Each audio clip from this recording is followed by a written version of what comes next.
Hi everyone, I hope you all are doing well and all of you are safe and healthy.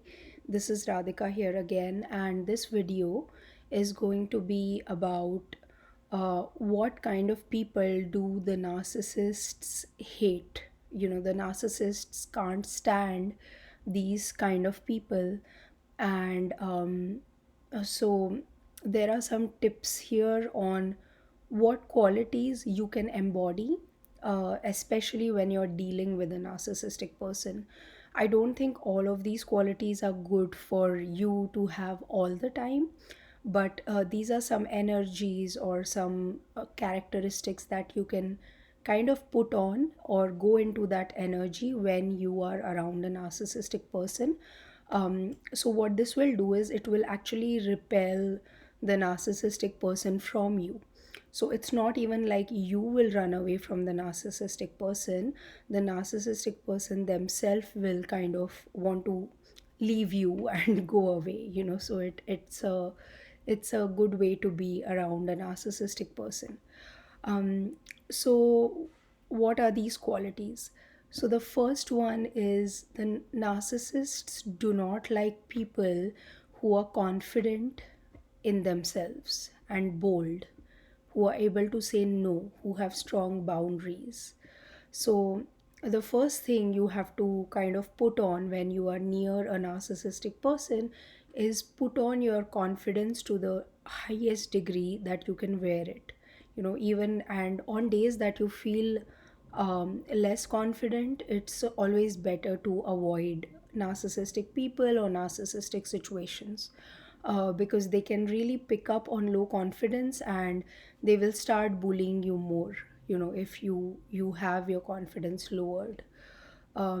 Because narcissistic people are very instinctual, and they have a survivals their survival instinct is very high, which is very common in the animal kingdom.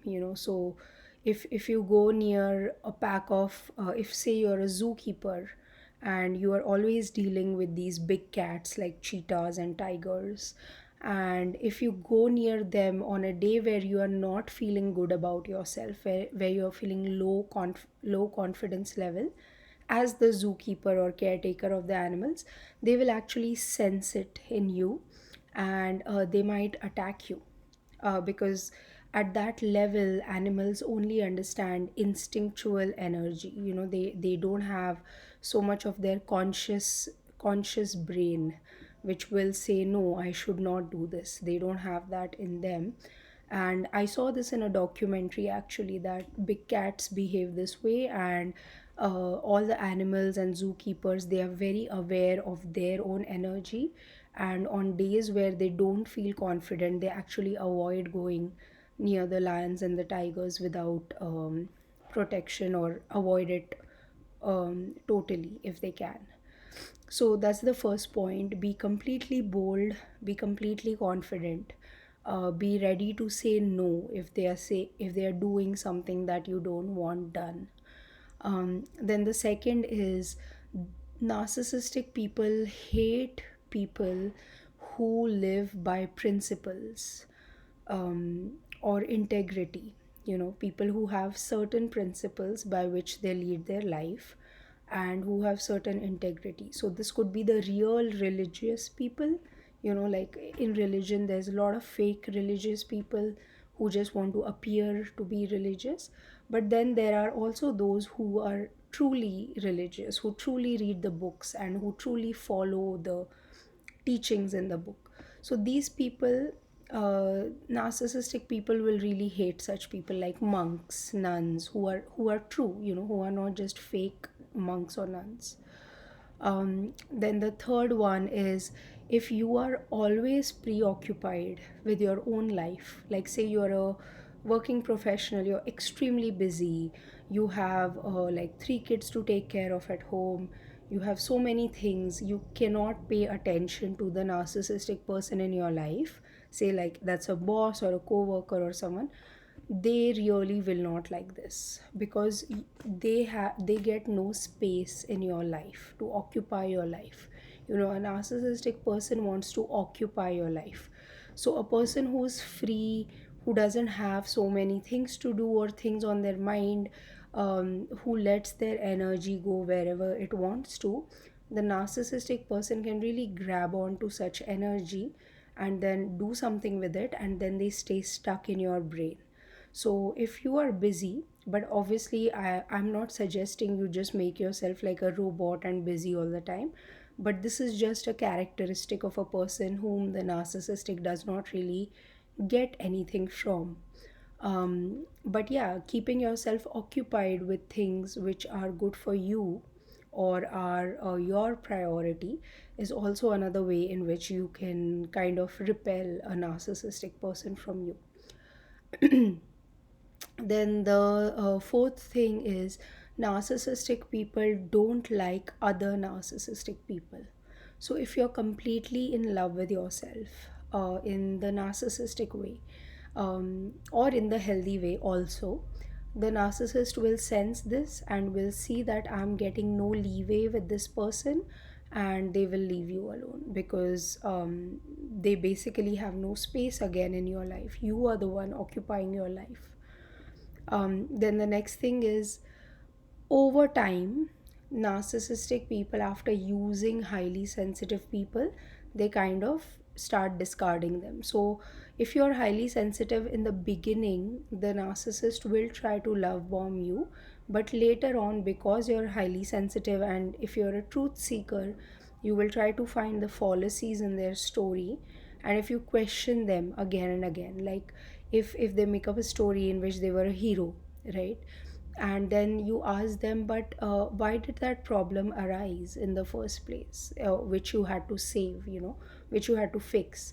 And then when they start revealing the story, slowly you find out they are the ones who caused the problem.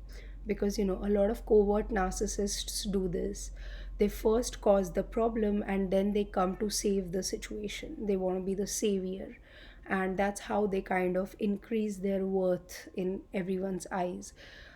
So if you kind of get to this truth and you keep asking them questions like, how did the problem happen, who caused it, why did you agree to that time, and if you question them a lot, they will really start disliking you and probably get repelled by you and stay away from you.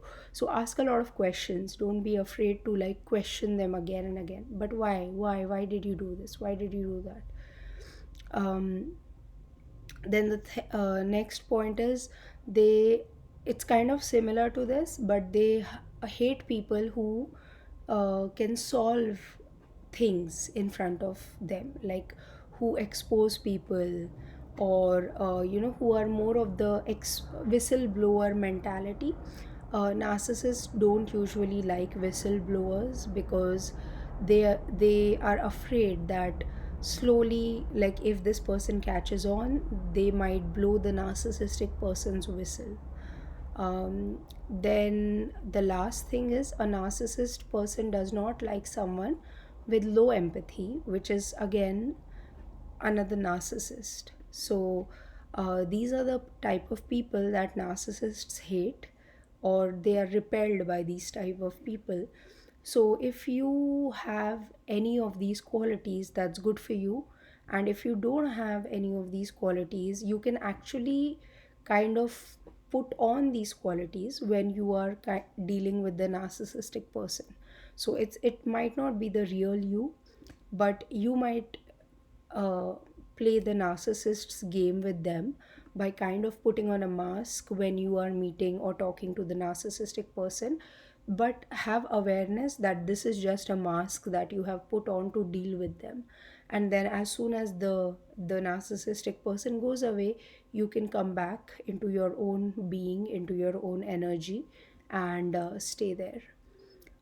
So yeah, that was this video. I hope it helps you in some way, and as always, I wish you all a lot of love and a lot of light. Thank you. Bye.